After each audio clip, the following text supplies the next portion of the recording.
America வந்ததுலேருந்து America எப்படி இருக்குங்களா கேட்குறாங்க. அப்படியே நம்ம ஊர் மாதிரியே தான் இருக்கு. ஏன்னா இங்கே நம்ம ஊர் ஆளுங்க பூரா சேர்ந்து நம்ம ஊராகவே மாற்றிருக்கிறாங்க. பாருங்க, ஒரு நல்ல மதுரைக்காரரு இவர் மாதிரியான ஆட்கள் இருந்தா அமெரிக்காவில் என்ன செய்யலாம், புரோட்டா கூட போடலாம். புரோட்டாக்கு தேவையான மைதா மாவு, செக்கில் ஆட்டின எண்ணெய் எல்லாம் வச்சிருக்கிறாங்க. இப்போ மாஸ்டர் சொல்லி கொடுத்த முறைப்படி நம்ம வந்து இந்த புரோட்டா போட போறோம்.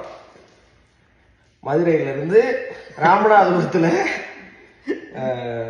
நம்ம சதக் தானே, சதக் காலேஜ்ல சாஃப்ட்வேர் இன்ஜினியரிங் முடிச்சுட்டு இங்க அமெரிக்கால ஒரு புரோட்டா மாஸ்டரா வாழ்ந்துட்டு எல்லாம் ஒரு பேஷன் தான்.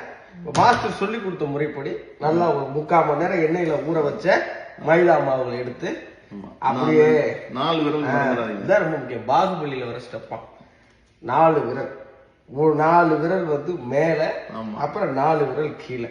இதை எடுத்துக்கிட்டு 1 2வது தூக்கணும், 3வது இந்த பிடி பீரியட்லாம் ஹிப் எக்ஸசைஸ் பண்ணிருக்கீங்கல்ல அது மாதிரி இப்படி பண்ணினா புரோட்டா வந்துடும் அப்படின்னாரு.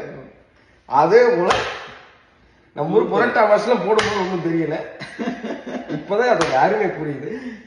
இப்படி மாவு பிய்யாத அளவுக்கு உங்களால வீச முடிஞ்ச அளவுக்கு வீசிட்டு அப்புறமாட்டி